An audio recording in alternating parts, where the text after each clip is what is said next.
إن الحمد لله نحمده ونستعينه ونستغفره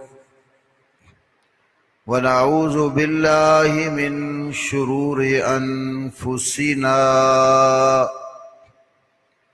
ومن سيئات أعمالنا من يهده الله فلا مضل له ومن يضلل فلا هادي له وأشهد أن لا إله إلا الله وحده لا شريك له وأشهد أن محمدا عبده ورسوله أما بعد فأعوذ بالله السميع العليم من الشيطان الرجيم من همزه ونفخه ونفسه بسم الله الرحمن الرحيم إنا أنزلناه في ليلة مباركة إنا كنا منذرين فيها يفرق كل أمر حكيم أمرا من عندنا إنا كنا مرسلين رحمة من ربك إنه هو السميع العليم رب السماوات والأرض وما بينهما إن كنتم موقنين لا إله إلا هو يحيي ويميت ربكم ورب آبائكم الأولين رب اشرح لي صدري ويسر لي أمري واحلل عقدة من لساني يفقه قولي اللهم صل على محمد وعلى آل محمد كما صليت على إبراهيم وعلى آل إبراهيم إنك حميد مجيد اللهم بارك على محمد وعلى آل محمد كما باركت على إبراهيم وعلى آل إبراهيم إنك حميد مجيد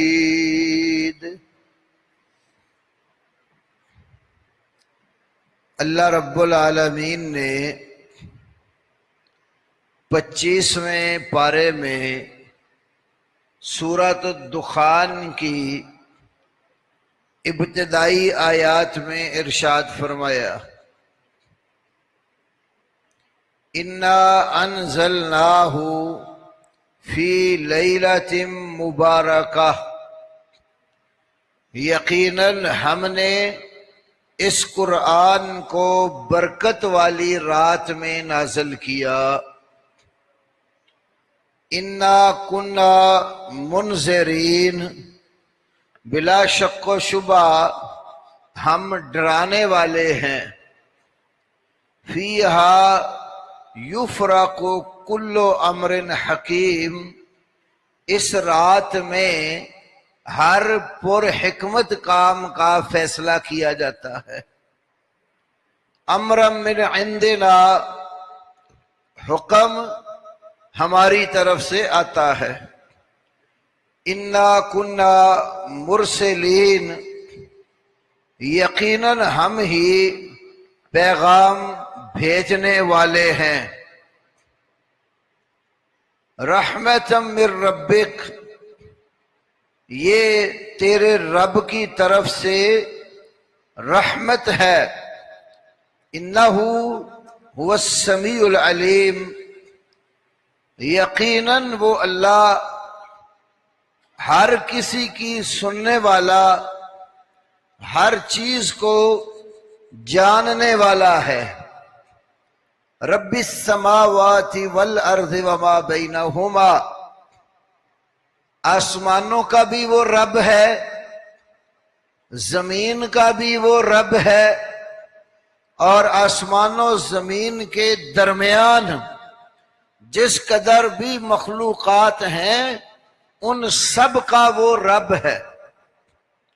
ان کنتم موقنین، اگر تم لوگ یقین کرنے والے ہو۔ لا الہ الا ہو، اللہ تعالیٰ کے سوا کوئی بھی معبود برحق نہیں ہے۔ یحیی و یمیت، وہ زندہ کرتا ہے اور مارتا ہے۔ ربکم، وہ تمہارا بھی پروردگار ہے۔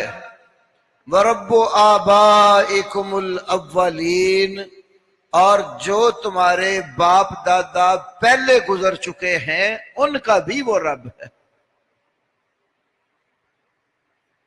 قرآن پاک کی ان آیات مبارکہ میں ہمارے سمجھنے کے لیے بہت ساری چیزیں ہیں۔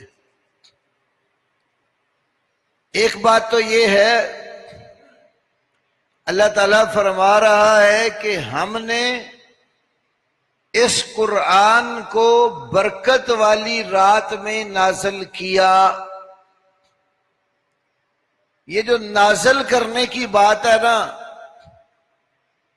نزول ہمیشہ اوپر سے نیچے کی طرف ہوتا ہے۔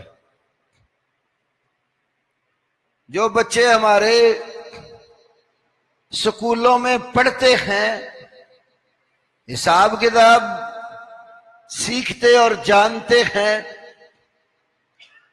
تو وہ اپنے حساب میں یہ بات بھی پڑھتے ہیں، ایک ترتیب نزولی ہوتی ہے اور ایک ترتیب صعودی ہوتی ہے۔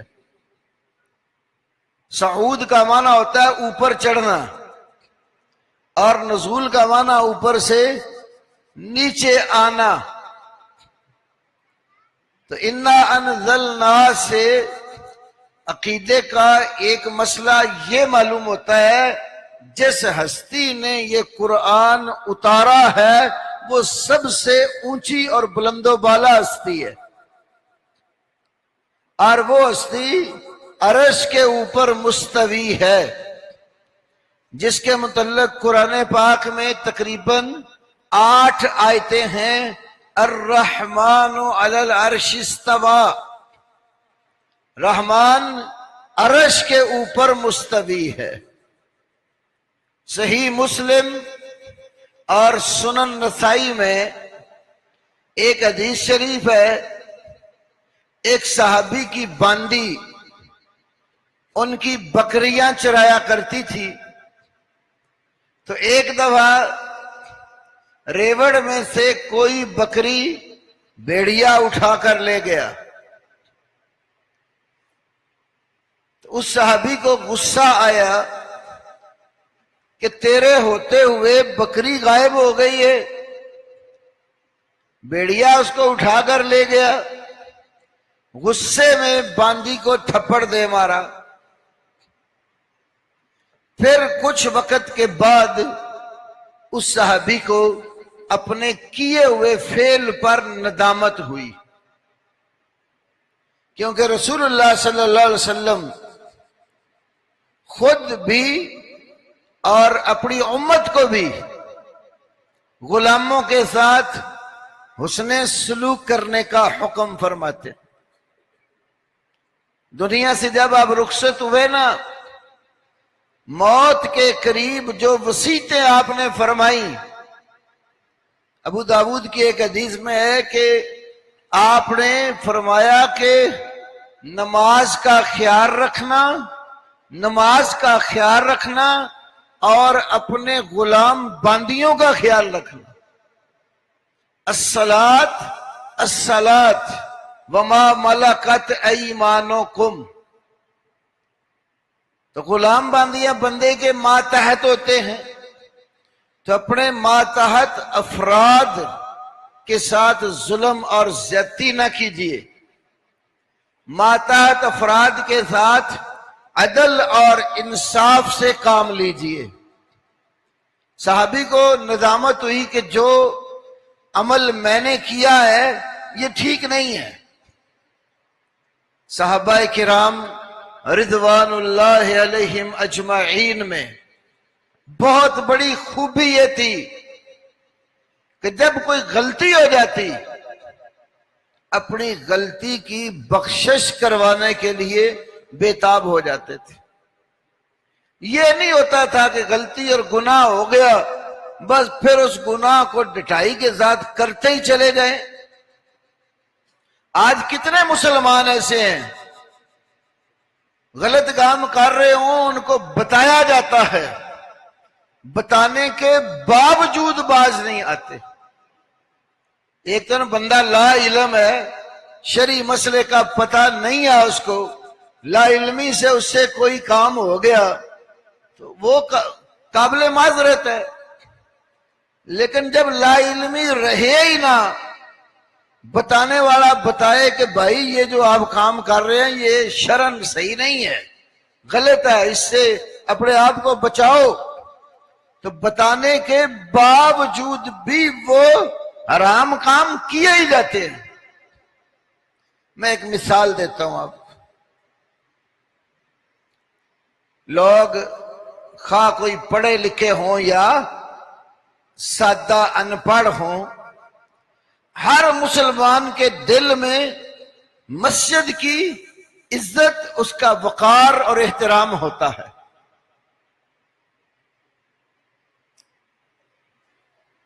یہاں ہمارے کئی بھائی مختلف شعبوں میں کام کر رہے ہیں، کوئی بجلی کے شعبے میں ہے، کوئی پتھر لگا رہا ہے، کوئی ٹائلیں لگا رہا ہے، کوئی لکڑی کا کام کر رہا ہے، مختلف کام ہیں، ہر کام میں افراد ہیں۔ میں نے کتنی دفعہ بھائیوں کو بتایا مسجد کی حدود میں آپ کم از کم سگریٹ نہ پیا کریں۔ پہلے تو ویسے ہی نہیں پینے چاہیے، شرعاً ٹھیک نہیں ہے، لیکن اگر آپ کو زیادہ ہی کوئی مسئلہ بنا ہوا ہے تو باہر جا کر پی لے۔ اس کے باوجود بھائی باز نہیں آتے، مسجد میں بیٹھ کر سگریٹ پی رہے ہوں گے۔ یاد رکھو جب کسی کام کے ناجائز ہونے کا علم آپ کو آ جائے اس کے بعد پھر جانتے بوجھتے آپ وہ غلطی کرتے ہیں نا، وہ چھوٹی غلطی بھی ہو نا تو وہ کبیرہ گناہوں میں شمار ہو جاتی ہے۔ چھوٹی غلطی بار بار ڈٹائی سے کرتے چلے جائیں وہ بھی کبائر میں لکھی جاتی ہے۔ لیکن صحابہ رضوان اللہ علیہم اجمعین کتنی پاک باز جماعت تھی، جن کے استاد اور معلم اور سکھانے والے امام کائنات سید الاولین والآخرین امام الانبیاء والمرسلین حضرت محمد الرسول اللہ صلی اللہ علیہ وسلم تھے۔ غلطی ہو جاتی فوراً معافی کے لیے بےتاب ہو جاتے۔ صحابی نے کہا یا رسول اللہ مجھ سے غلطی ہو گئی ہے، میں نے باندی کو تھپڑ دے مارا ہے۔ فرمایا باندی کو بلاؤ۔ اس باندی کو بلایا گیا، نبی پاک صلی اللہ علیہ وسلم نے اس سے پوچھا من انا، تو یہ بتا میں کون ہوں؟ اس نے کہا آپ اللہ کے نبی ہیں۔ پھر آپ نے پوچھا اچھا یہ بتا این اللہ، اللہ کہاں ہے؟ این اللہ، اللہ کہاں ہے؟ ہمارے یہاں یہ بھی بڑا مسئلہ ہے نا، ہمیں پتہ ہی نہیں ہے کہ اللہ کہاں ہے۔ یا تو ہم سمجھتے ہیں بھی اللہ تو ہر بندے کے دل میں ہوتا ہے، ٹھا دے مسجد، ٹھا دے مندر، ٹھا دے جو کوئی ٹہندا ہی، ایک بندے دا دل نہ ٹھاویں، رب دلاں وچ رہندا ہی، اس کو نہ مسجد سے غرض ہے، نہ مندر سے غرض ہے، کسی عبادت گاہ سے غرض نہیں ہے، یہ گرتی ہیں گر جائیں، بندے کا دل نہیں ٹوٹنا چاہیے کہ وہاں رب رہتا ہے۔ اب اللہ کے نبی کا سوال ہی آپ دیکھیں کیا ہے، یہ صحیح مسلم کی حدیث ہے اور سنن نسائی کی، یہ 6 کتابیں ہیں نا بڑی مشہور حدیث کی، بخاری، مسلم، ابو داود، ترمذی، نسائی اور ابن ماجہ۔ تو 6 کتابوں میں سے 2 نسائی شریف اور مسلم شریف، دونوں کتابوں میں یہ حدیث ہے۔ پوچھا این اللہ، بتا اللہ کہاں ہے؟ باندی نے کیا کیا؟ اوپر انگلی اٹھا کر نا آسمان کی طرف اشارہ کر کے کہنے کہ اللہ فی السماء، اللہ آسمانوں سے اوپر ہے۔ تو نبی پاک نے کیا فرمایا؟ فرمایا فاتقھا فإنھا مؤمنۃ، اللہ کے بندے اس کو آزاد کر دے، یہ ایمان والی ہے۔ صحابی نے اس کو آزاد کر دیا۔ تو رسول اللہ صلی اللہ علیہ وسلم نے بھی سوال کر کے بتا دیا کہ پروردگار آسمانوں سے بلند اور اوپر ہے، اسی لیے الرحمن علی العرش استوی، رحمان عرش پہ مستوی ہے۔ تو یہاں بھی فرمایا کہ انا انزلناہ، ہم نے اس کو نازل کیا ہے۔ تو نازل اوپر سے نیچے کی طرف کیا جاتا ہے، اسی لیے تو نبی پاک صلی اللہ علیہ وسلم کو معراج کرائی نا اللہ نے۔ کیا خیال ہے؟ کوئی ہے جو کہتا ہے نہیں کرائی؟ ہر مسلمان مانتا ہے کہ اللہ نے رسول پاک صلی اللہ علیہ وسلم کو اسراء اور معراج کرائی۔ تو کہاں لے گئے؟ زمین سے اٹھا کر حرم سے نکالا تو بیت المقدس، اور وہاں سے 7 آسمانوں سے اوپر اللہ رب العالمین اگر عرش پہ مستوی نہیں ہے تو نبی پاک کو معراج کرانے کے لیے اوپر کدھر لے گئے؟ کعبے میں ہی رکھتے کہ کعبہ اللہ کا گھر ہے اور ساری دنیا سے زیادہ عزت والا ہے، تو پروردگار سے یہاں ہی ملاقات ہو جائے۔ یا پھر نبی پاک صلی اللہ علیہ وسلم سے زیادہ کسی کا پاکیزہ اور صاف ستھرا دل ہے؟ میرے اور آپ کے دل میں اگر رب رہتا ہے تو نبی پاک کے دل میں نہیں رہتا؟ جنہیں اللہ نے ساری دنیا سے زیادہ عزت، مقام، شان اور عظمت سے نوازا، انہیں بھی بلا لیا آسمانوں سے اوپر۔ یہ بھی اس بات کی دلیل ہے کہ اللہ رب العالمین بلندی پر ہے۔ اب وہ کیسے؟ یہ سوال شرعاً جائز ہی نہیں ہے۔ ہماری عقلیں اللہ رب العالمین کی ہستی کو اس طرح نہیں پا سکتی جتنا ہمیں بتایا گیا۔ ہمارا اس کے اوپر ایمان ہونا چاہیے۔ قرآن نے یہ بتا دیا کہ اللہ عرش پر مستوی ہے، اب وہ کیسے ہے کیسے نہیں ہے، یہ سوال صحابہ سے لے کر جتنے ائمہ حدیث و فقہا گزرے سب نے کہا کوئی ایسا سوال کرتا ہے تو سمجھو وہ اہل بدعت میں سے ہے۔ امام مالک کا بڑا مشہور جملہ حدیث کی کتابوں میں منقول ہے، عقیدے کی کتابوں میں موجود ہے۔ انہوں نے کہا الاستواء معلوم وکیفہ مجہول والایمان بہ واجب والسؤال عنہ بدعۃ۔ عرش پر اللہ کا مستوی ہونا یہ تو معلوم ہے، اور اس کی کیفیت وہ کیسے؟ مجہول ہے، نامعلوم ہے۔ والایمان بہ واجب، اور اس بات کے اوپر ایمان رکھنا ضروری ہے کہ وہ عرش پر مستوی ہے۔ والسؤال عنہ بدعۃ، اور اس کے بارے میں پوچھ گچھ کرنا وہ عرش پر کیسے چلا گیا، عرش پہلے تھا کہ وہ پہلے تھا، یہ سوالات کرنا یہ بدعت ہے۔ یہ صحابہ اور تابعین اور تبع تابعین ائمہ دین میں سے کسی نے نہیں کیا، جتنا اللہ نے اور نبی پاک صلی اللہ علیہ وسلم نے بتا دیے اس کے اوپر ایمان لے آؤ، ورنہ انسان کی عقل پروردگار کا احاطہ نہیں کر سکتی. اس کی عقل تو خود اس کے اپنے وجود کا احاطہ نہیں کرتی. کتنے مسئلے ایسے ہوتے ہیں جو انسان کی عقل میں آتے ہی نہیں ہیں. آپ دیکھیں نا، میں جیسے پہلے مثال دے رہا تھا، وہ ہمارے یہاں مختلف شعبے کام کر رہے ہیں. اب جو استاد ہے اس شعبے کا، اس کی عقل جہاں پہنچی ہوتی ہے تو وہ ساتھ جو سیمنٹ بنا کے دینے والا مزدور ہوتا ہے، کہ اس کی عقل بھی اتنی ہوتی ہے جتنی استاد کی ہے. ہر کسی کی عقل منفرد ہوتی ہے، لیکن کسی کی عقل پروردگار کا احاطہ نہیں کر سکتی. اور کتنی ایسی باتیں ہوتی ہیں جو ایک استاد کے علم میں نہیں ہے، اس سے بڑے استاد کے علم میں ہوں گی، کہیں اس کے علم میں نہیں، کسی اور کے علم میں ہوں گی. بعض اوقات کئی باتیں بڑے بڑے لوگوں کے علم میں نہیں آتی، چھوٹے بچوں کے علم میں آ جاتی ہیں. یہ ساری مثالیں اس طرح کی کتاب و سنت میں موجود ہیں. صحیح بخاری کتاب العلم، امام بخاری نے باب باندھا کہ استاد بچوں کا، شاگردوں کا امتحان لینے کے لیے کوئی سوال کر دے. یہ باب باندھ کر حدیث لائے. ایک صحابی کہیں سے کھجور کا ایک گابا نبی علیہ السلام کی خدمت عالیہ میں لے کر آ گیا. آپ نے اس موقع پر صحابہ سے ایک سوال کیا. فرمایا مجھے یہ بتاؤ، ان من الشجرۃ شجرۃ مثلها کمثل المسلم.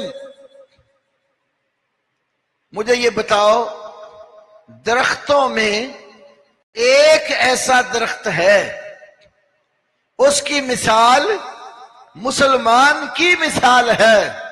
لا یسقط ورقها، اس درخت کے پتے نہیں گرتے. بتاؤ کون سا درخت؟ اب جتنے کبار صحابہ بیٹھے تھے نا، بڑے بڑے، ابو بکر، حضرت عمر رضی اللہ عنہما اور کئی صحابہ، تو وہ سارے جنگلوں میں جو مختلف درخت تھے نا، سوچنے لگے کون سا درخت ہے جس کے پتے بھی نہیں جڑتے اور وہ مسلمان کی مثال ہے. تو عبداللہ ابن عمر اسی مجلس میں موجود تھے. یہ بچے تھے، چھوٹے تھے. ان کے باپ حضرت عمر بھی وہاں تھے، صدیق اکبر بھی وہاں تھے، بڑے بڑے علم والے صحابہ موجود تھے. ابن عمر کہنے لگے میرے ذہن میں فوراً یہ بات آ گئی، وہ کھجور کا ہی درخت ہے، لیکن میں اس لیے نہیں بولا کہ بڑے صحابہ موجود تھے، ان کی موجودگی میں شرم کھا گیا اور میں نے بات نہیں کی. تو کسی صحابی نے سوال کا جواب نہ دیا، حتیٰ کہ اللہ کے نبی صلی اللہ علیہ وسلم نے بتایا کہ وہ کھجور کا درخت.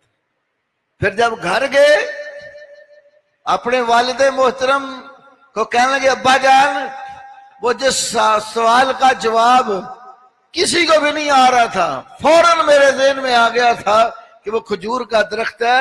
میں اس لیے وہاں نہیں بولا کہ آپ بھی تھے، ابو بکر بھی تھے اور کبار صحابہ تھے.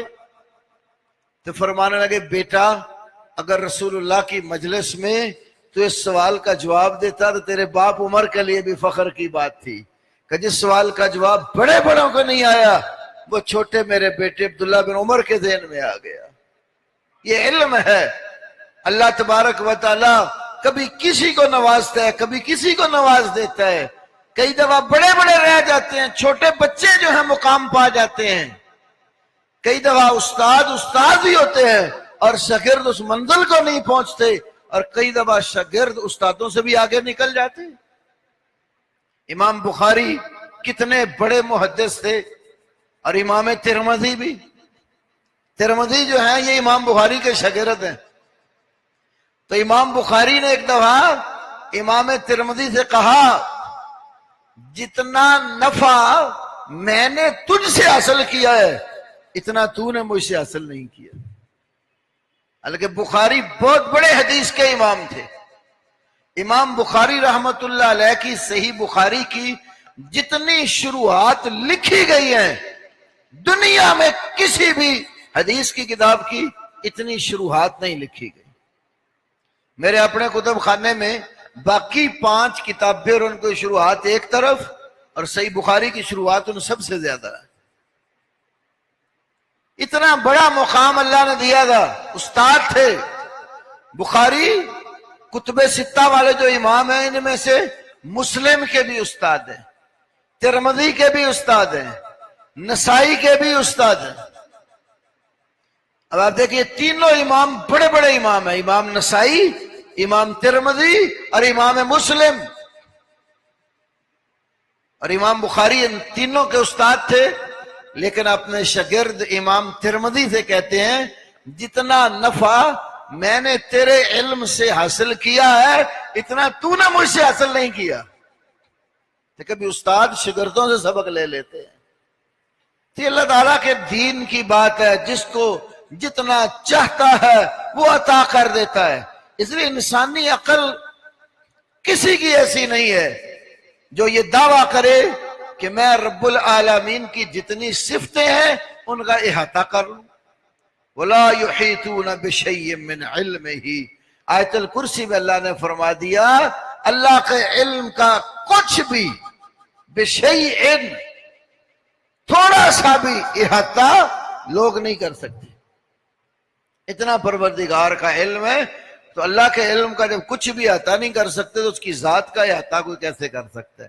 اس لیے ماننا پڑتا ہے جتنا قرآن نے بتا دیا، نبی پاک صلی اللہ علیہ وسلم نے بتا دیا، بس اس کے اوپر بس ہے، وہاں ہی بریک لگا دو، آگے بڑھنے کی ضرورت ہی نہیں ہے۔ یا ایھا الذین آمنوا لا تقدموا بین یدی اللہ ورسولہ، اے ایمان والو اللہ اور اس کے رسول سے آگے مت بڑھو۔ تو کتاب اللہ اور سنت رسول اللہ میں جو بات ذکر کر دی گئی اللہ رب العالمین کے بارے میں، ہمیں اس کے اوپر ایمان لانا چاہیے۔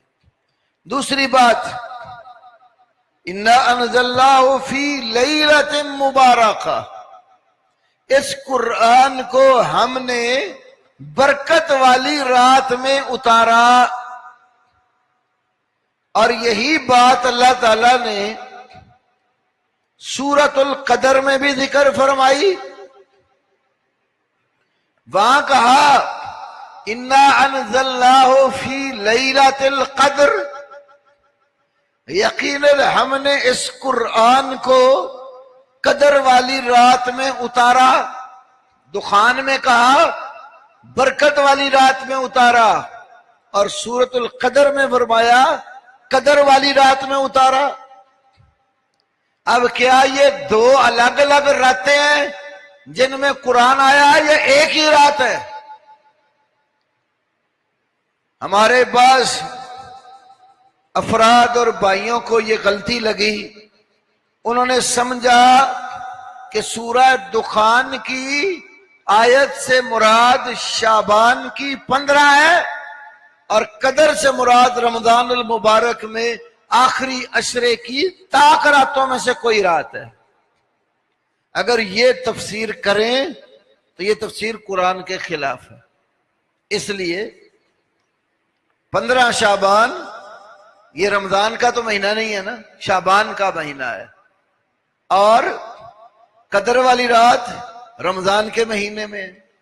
اب قرآن نے سورۃ البقرہ میں بڑے واضح لفظوں میں دوسرے پارے کے اندر 105 نمبر آیت میں فرمایا شہر رمضان الذی انزل فیہ القرآن، شہر رمضان الذی انزل فیہ القرآن، رمضان وہ مہینہ ہے جس میں قرآن نازل کیا گیا۔ یہ کہیں بھی نہیں فرمایا کہ شہر شعبان الذی انزل فیہ القرآن، کہ شعبان وہ مہینہ ہے جس میں قرآن نازل کیا گیا، یہ اللہ نے کہیں نہیں فرمایا، نہ ہی نبی پاک صلی اللہ علیہ وسلم نے کہیں فرمایا ہے۔ تو قرآن نے بتا دیا کہ رمضان کے مہینے میں قرآن کا نزول ہوا ہے۔ اور بخاری میں حدیث ہے اور بھی کتابوں میں، نبی صلی اللہ علیہ وسلم رمضان المبارک میں جبریل امین علیہ الصلاۃ والتسلیم کے ساتھ قرآن پاک کا دور کرتے تھے۔ جتنا اللہ پاک نے قرآن آپ پر نازل کیا ہوا تھا، آپ جبریل کے ساتھ دور کرتے تھے۔ جبریل قرآن لانے والا فرشتہ ہے، اور نبی پاک صلی اللہ علیہ وسلم وہ ہستی ہیں جن کے قلب اطہر پر اللہ نے قرآن نازل کیا ہے۔ جبریل آپ کو سنا رہے ہیں اور آپ جبریل کو سنا رہے ہیں۔ اور پھر فرمایا وہ سال، جس سال میں آپ صلی اللہ علیہ وسلم اس دنیا سے گئے، آپ نے اس سال 2 دفعہ رمضان کے اندر جبریل امین کے ساتھ قرآن کا دور کیا۔ حدیث بھی بتا رہی ہے کہ رمضان کے مہینے میں قرآن آیا، اور نبی پاک قرآن کا دور جبریل سے رمضان میں کرتے تھے، اور قرآن نے بھی بتایا رمضان وہ مہینہ جس میں قرآن آیا۔ تو اس سے معلوم ہوتا ہے کہ یہ 2 الگ الگ راتیں نہیں ہیں، ایک ہی رات کی 2 صفتیں ہیں۔ ایک جگہ فرمایا کہ یہ برکت والی رات ہے، اور دوسری جگہ فرمایا یہ قدر و منزلت والی رات ہے۔ پھر ذرا دونوں آیتوں کے یا صورتوں کے مقام کو ملا کر دیکھیں۔ اللہ رب العالمین نے اس میں یہ فرمایا کہ امرم من عندنا، حکم جو ہے وہ ہماری طرف سے ہی نازل ہوتا ہے۔ اور سورۃ القدر میں فرمایا تنزل الملائکۃ والروح فیہا بإذن ربہم من کل امر، کہ فرشتے اور روح الامین اس رات اپنے رب کے حکم سے ہر کام لے کر نازل ہوتے ہیں۔ یا فرمایا جو بھی کام ہے وہ اللہ کی طرف سے آتا ہے، اور ادھر بتا دیا فرشتے اللہ کی طرف سے ہر امر لے کر نازل ہوتے ہیں۔ پھر اللہ رب العالمین نے اس میں نزول قرآن کی نسبت اپنی طرف کی ہے، انا نزلناہ، یہی نسبت سورۃ القدر میں بھی کی، انا انزلناہ۔ تو قرآن کی دونوں ان آیات کو سامنے رکھو تو اس سے معلوم ہوتا ہے کہ رمضان المبارک میں اللہ نے قرآن نازل کیا، اور اس مہینے کے اندر آخری عشرے کی طاق راتوں میں نبی کریم صلی اللہ علیہ وسلم نے شب قدر تلاش کرنے کا حکم دیا، اور خود بھی آخری عشرے کی طاق راتوں میں جاگتے اور اپنے گھر والوں کو بھی جگا کر رکھتے تھے۔ تیسرا سبق ہمارے لیے یہ ہے کہ یہ جو اللہ کا قرآن نازل کیا گیا ہے، اس کے نزول کا مقصد کیا ہے؟ قرآن کیوں اتارا گیا ہے؟ بھائی گھٹنے چھوڑ دیں، آپ کو نیند آ رہی ہے۔ اس کا مقصد کیا ہے؟ قرآن کیوں آیا ہے؟ اللہ تعالیٰ نے قرآن لوگوں کی ہدایت کے لیے نازل کیا ہے۔ سورۃ البقرہ میں شہر رمضان الذی انزل فیہ القرآن ھدی للناس، ھدی للناس، یہ نہیں کہا ھدی للمؤمنین، یہ ایمان والوں کے لیے ہدایت ہے سراسر، یہ نہیں فرمایا۔ کیا کہا؟ ھدی للناس، تمام انسانوں، اولاد آدم کے تمام افراد کے لیے قرآن سراسر ہدایت ہے۔ اب ہدایت کس کو ملے گی؟ اپنے آپ آ جائے گی؟ قرآن تو سراپا ہدایت ہے۔ نبی پاک صلی اللہ علیہ وسلم اللہ نے ہادی بنا کر بھیجے، قرآن سراپا ہدایت، اور آپ صراط مستقیم کی طرف لوگوں کو رہنمائی کرنے والے بنائے گئے۔ اِنَّكَ لَتَهْدِي إِلَى صِرَاطٍ مستقیم، اللہ نے رسول اللہ صلی اللہ علیہ وسلم کے بارے میں فرمایا کہ آپ صراط مستقیم کی طرف لوگوں کی رہنمائی کرتے ہیں، تو اللہ نے آپ کو ہادی بنایا، قرآن کو ہدایت والا بنایا، تو اب یہ ہدایت کس کو ملے گی؟ ہر کسی کو۔ ہدایت ہر کسی کے لیے ہے قرآن میں، لیکن ملے گی اسے جو ہدایت کی طرف آئے گا، جو ہدایت طلب کرتا ہوگا، ہدایت چاہتا ہوگا، اللہ اس کو ضرور ہدایت دے گا۔ اور جو سننے کے باوجود ہدایت کا طلبگار ہی نہ ہو، قرآن معلوم ہونے کے باوجود قرآن کا طلبگار ہی نہ ہو، اگر اس کو اللہ ہدایت نہ عطا کرے تو یہ ظلم نہیں ہے، یہ اس کے ساتھ عدل ہے، کیونکہ وہ چاہتا ہی نہیں ہے۔ اور جو چاہتا ہے ہدایت اللہ سے مانگتا ہے، اللہ اس کو ہدایت نہ دے، اس کے بارے میں لوگ کہہ سکتے ہیں کہ اللہ تعالیٰ سے تو مانگ رہا ہوں، وہ نہیں عطا کرتا، مرضی ہے اس کی۔ لیکن یاد رکھو، کئی لوگ ہدایت مانگتے بھی نہیں ہیں، تو اللہ تعالیٰ بسا اوقات اپنی رحمت کے ساتھ ان کو سیدھے راستے کی طرف لے جاتا ہے۔ یہ اس کا انعام اور اکرام ہے۔ یہ رمضان کے مہینے میں بالخصوص ہم مشاہدہ کرتے ہیں۔ جمعہ والے دن پوری مسجد نہیں بھرتی، رمضان المبارک میں فجر، مغرب، عشاء کی خاص طور پر نمازوں کے اندر مسجد میں جگہ نہیں مل رہی ہوتی نمازی کے لیے۔ آخر کیا وجہ ہے؟ کئی وہ لوگ جنہوں نے کبھی زندگی میں روزہ نہیں رکھا ہوتا، قرآن نہیں کبھی پڑھا ہوتا، ذکر و اذکار نہیں کرتے، درود شریف نہیں پڑھتے، اللہ انہیں بھی توفیق دے دیتا ہے، اذکار کر رہے ہیں، قرآن پڑھنے لگ جاتے ہیں، درود شریف پڑھنے لگ جاتے ہیں، دعائیں کرتے ہیں، نماز پڑھنے لگ جاتے ہیں۔ یہ اللہ کی رحمت ہے۔ اس لیے یہاں بھی فرمایا نا، یہ ہماری رحمت من عندنا، رحمت ہماری طرف سے ہوتی ہے۔ تو اللہ رب العالمین کے قرآن سے نفع صحیح معنوں میں وہی شخص یا وہی عورت اٹھا سکتی ہے جس نے قرآن کو سیکھنا شروع کر دیا، قرآن سے محبت کر لی، قرآن پڑھنے لگ گئے۔ جو قرآن سے محبت اور پیار کرتے ہیں اور قرآن پڑھتے ہیں، قرآن سیکھتے ہیں، اللہ تعالیٰ ان کو راہ راست کی طرف لے آتا۔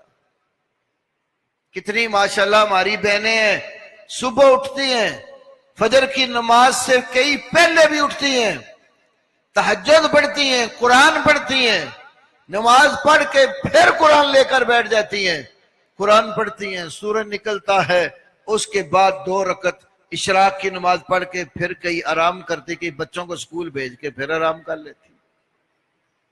یہ اللہ کا انعام ہے، جس کو چاہے عطا کرتا ہے۔ تو جو قرآن سے تعلق پیدا کر لے گا، اللہ اس کو بلند کر دے گا، کیونکہ جتنی نسبت اونچی ہوتی ہے نا، اتنا ہی اس نسبت کے ساتھ جو بندہ اٹیچ ہو جاتا ہے، اللہ اس کو اونچا کرتا ہے۔ قرآن اللہ کا کلام ہے، قرآن اللہ کا کلام ہے، اللہ کا وصف ہے۔ اس قرآن کے ساتھ جو نسبت قائم کر لیتا ہے، اللہ اس کو اونچا کرتا ہے۔ رسول پاک صلی اللہ علیہ وسلم کا فرمان ہے، ان اللہ لیرفع بہذا الکتاب اقواما ویضع بہ آخرین۔ اللہ اس کتاب کے ذریعے کتنی قوموں کو بلند و بالا کر دیتا ہے اور کتنے لوگوں کو نیچے گرا دیتا ہے۔ تو جو کتاب سے تعلق پیدا نہیں کرتے وہ نیچے گرتے ہیں، جو قرآن سے تعلق پیدا کر لیتے اللہ ان کو اونچا کرتا ہے۔ آپ دیکھیں کسی بھی امام مسجد کو دیکھ لیں جو قرآن یاد کرتے ہیں، قرآن پڑھتے ہیں، اب کتنے، خواہ وہ کسی برادری سے ہو، اسلام نے تو پہچان کے لیے بنائی، کسی برادری سے تعلق رکھتا ہو، قرآن یاد کیا ہوا ہے، وہ مصلی پہ کھڑا ہو جاتا ہے آگے سب سے، اور اسی کے کہنے کے ساتھ پیچھے جتنے امیر کبیر یا غریب ہر برادری کے لوگ پیچھے کھڑے ہیں، وہ قرآن یاد کرنے والا سب سے آگے، اور وہی کاشن دیتا ہے تو جھکتے اٹھتے ہیں۔ اللہ اکبر کہے گا تو آپ رکوع میں جائیں گے، سمع اللہ کہے گا تو آپ اس کے بعد اٹھیں گے، وہ جب تک نہیں بولتا آپ اسی حالت میں رہتے ہیں۔ کتنا بڑا مقام ہے۔ اور اسی طرح وہ لوگ جن کو اللہ نے کعبۃ اللہ کا امام بنا دیا، رسول پاک کی مسجد نبوی کا امام بنا دیا، ان کا کتنا مقام اور کتنی منزلت ہوگی کہ دنیا بھر سے مسلمان جاتے ہیں اور وہ آگے کھڑے ہوتے ہیں، سارے پیچھے کھڑے ہو کے نماز پڑھ رہے ہیں۔ شیخ سدیس خالی اتنا ہی کہتے ہیں مصلی پر آ کر، اعتدلوا سووا صفوفکم، پورے حرم میں صفیں سیدھی ہو جاتی۔ یہ اللہ کی نشانی ہے، یہ اللہ رب العالمین نے مقام اور مرتبہ دیا قرآن یاد کرنے والے کو۔ پچھلے دنوں نیٹ پر میں نے پڑھا، یہ شیخ سدیس اور شیخ شریم حرم میں بڑی معروف جوڑی ہے قرآن پڑھنے والی۔ شیخ شریم جو تھے یہ ریاض میں کسی چھوٹی سی مسجد کے امام تھے شروع میں۔ علامہ احسان علی ظہیر رحمت اللہ علیہ ریاض میں گئے تو ان کے پیچھے نماز پڑھی، اسے بچے تھے، چھوٹے تھے، نماز پڑھی، آواز بڑی پسند آئی، ملاقات کی تو کہنے لگے میری دعا ہے اللہ تجھے کعبے کا امام بنا دے۔ وہ دعا اللہ نے ایسے قبول کی، آج وہ کعبے کے امام ہیں۔ خود وہ یہ قصہ بیان کرتے ہیں کہ مجھے ایک شخص نے دعا دی تھی، اللہ نے مجھے کعبے کا امام بنا دیا۔ شیخ سدیس کا اپنی والدہ کے ساتھ ایسا قصہ ہے۔ بچے جب کھیلتے ہیں شرارتیں کرتے ہیں، کہاں وہ عرب ہوں ہاں عجم ہوں، بچوں کی عادت ہوتی ہے۔ تو ایک دن ماں نے ویسے ان کو کہا جا اللہ تجھے کعبے کا امام بنا دے۔ اللہ نے ماں کی ایسی سنی، آج پوری دنیا میں شیخ سدیس جان جاتے ہیں، مسلمان جمع ہو جاتے ہیں، خالی مصلی پہ کھڑے ہو کر کہتے ہیں نا صفیں سیدھی کر لو، ان کی ایک آواز پر سارے مسلمان سب سیدھی کر کے نماز کے لیے تیار ہو جاتے ہیں۔ یہ قرآن کی وجہ سے مقام ہے۔ لوگ مسلمان افسوس ہوتا ہے قرآن پاک کو ایک عام سی کتاب سمجھ لیتے ہیں پڑھنے کے حوالے سے۔ ویسے پوچھیں تو قرآن کو بڑا مقدس سمجھتے ہیں۔ نیا قرآن خرید کر خوبصورت اوراق والا، بہترین پرنٹنگ ہے جس کی، کاغذ اچھا ہے، غلاف بہترین چڑھا کر لپیٹ کر گھر میں ایک کونے میں رکھ دیتے ہیں برکت کے لیے۔ یا بچی کی شادی ہو تو قرآن کے سائے کے نیچے سے گزارنا ہے جی اس کو۔ ساری زندگی بیٹی کو قرآن نہیں پڑھایا، جب قرآن پڑھانے کی بات کی جاتی تو کہتے نہیں ابھی ٹائم نہیں ہے، ابھی یہ میٹرک کرے گی، پھر یہ ایف ایس سی کرے گی، بی ایس سی کرے گی، ایم ایس سی کرے گی۔ ابھی میں دیکھ رہا ہمارا ایک واٹس ایپ پر کسی نے مجموعہ بنایا ہے رشتوں کا، روزانہ کوئی 2-4 اشتہار اس میں آئے ہوتے ہیں، میں دیکھتا ہوں کتنی بچیاں ہیں ایم ایس سی کی ہوئی ہے، بی ایس سی کی ہوئی ہے، ایم اے بی ایڈ کیا ہوا ہے، اور قرآن ناظرہ اس سے اوپر کوئی پتہ ہی نہیں ہے۔ ہم نے بیٹی کو ساری دنیا کی تعلیم دی، قرآن بس صرف الفاظ پڑھنے سکھائے ہیں، اس سے اوپر کچھ بھی نہیں کیا۔ یہ قرآن سے بے اعتنائی ہے، یہ قرآن سے پیار نہیں ہے، قرآن سے محبت یہ ہے۔ اللہ نے یہ قرآن ہماری رہنمائی کے لیے بھیجا ہے، ہم اس قرآن کو خود بھی پڑھیں اور سیکھیں اور اپنے بچوں کو بھی سکھائیں۔ اس سے اونچی جب ہم سمجھتے ہیں دنیا میں کوئی کتاب ہے ہی نہیں، تو پھر اس سے بے اعتنائی کیوں ہے؟ پھر اس سے روگردانی کیوں ہے؟ ظاہری ادب ہمارے اندر موجود ہے قرآن کا، ہم نیچے نہیں رکھتے اس کو، ادب سے اونچا رکھتے ہیں، یہ ہر مسلمان کے اندر موجود ہے۔ لیکن جو اس کا ادب دوسرا ہے، تعلیم والا، تربیت والا، سیکھنے والا، اللہ کے قرآن کو سمجھ کر اس کے مطابق زندگی گزارنے والا، یہ ادب ہم نے پسے پش ڈال دیا۔ نبی پاک ایسے نہیں کہ قیامت والے دن اللہ کی عدالت میں کہیں گے یا رب ان قوم اتخذوا ھذا القرآن مہجورا، میرے رب میری اس قوم نے قرآن چھوڑ دیا تھا۔ بہت بڑا شکوہ ہے، اس لیے قرآن سیکھو، بیٹیوں کو سکھاؤ، قرآن کی تعلیم دو ان کو، خالی ناظرے کی حد تک نہ رہیں، قرآن کا ترجمہ پڑھاؤ، قرآن کی تفسیر بچیوں اور بچوں کو پڑھاؤ، رسول اللہ صلی اللہ علیہ وسلم کی سنت اور حدیث کی تعلیم دو اپنے بچوں اور بچیوں کو۔ باپ تھوڑی سی محنت کرے نا، رات کے وقت جب سارے بچے بچیاں گھر میں ہوں، بیوی گھر میں ہو، خود گھر میں ہے، 10-15 منٹ ہی طے کر لے روز کے، اپنے بچوں کو بٹھا کر کسی آیت کا ترجمہ پڑھے، رسول اللہ کی کوئی ایک آدھ حدیث پڑھیں، روز کا معمول بناؤ۔ دیکھو ایک وقت آتا ہے آپ قرآن کے بہت اچھے خاصے علم رکھنے والے بن جائیں گے۔ یہ تھوڑا تھوڑا کر کے بہت بڑا دریا اور سمندر بن جاتا ہے، علم سیکھنے کے ساتھ آتا۔ اس لیے میرے بھائیوں، قرآن پاک کی تعلیم اور خاص طور پہ آگے جو رمضان المبارک کا بابرکت مہینہ آ رہا ہے، یہ ہمیں اللہ کے کلام کے ساتھ جوڑتا ہے، اللہ کا کلام سیکھنے کا سبق دیتا ہے۔ یہ باتیں میں نے اس لیے کی کہ آپ تیار ہو جائیں، رمضان بالکل قریب ہے، آنا ہے اور چلے جانا ہے، کیونکہ وقت بڑا تیزی سے گزر رہا ہے۔ یہ بھی علامات قیامت میں سے یتقارب الزمان، جب قیامت قریب ہونی ہے تو وقت گزرتے پتہ ہی نہیں لگنا کہ بندہ دیکھتا بھی تو کل کی بات ہے، اتنے سال گزر چکے ہوتے ہیں۔ تو اس لیے اس وقت سے فائدہ اٹھائیے، خود بھی سیکھیے، بچوں کو بھی سکھائیے۔ اللہ رب العالمین ہم سب کو قرآن پاک اور نبی پاک صلی اللہ علیہ وسلم کی سنت و حدیث کا علم عطا فرمائے اور اس کے مطابق عمل کرنے کی توفیق دے۔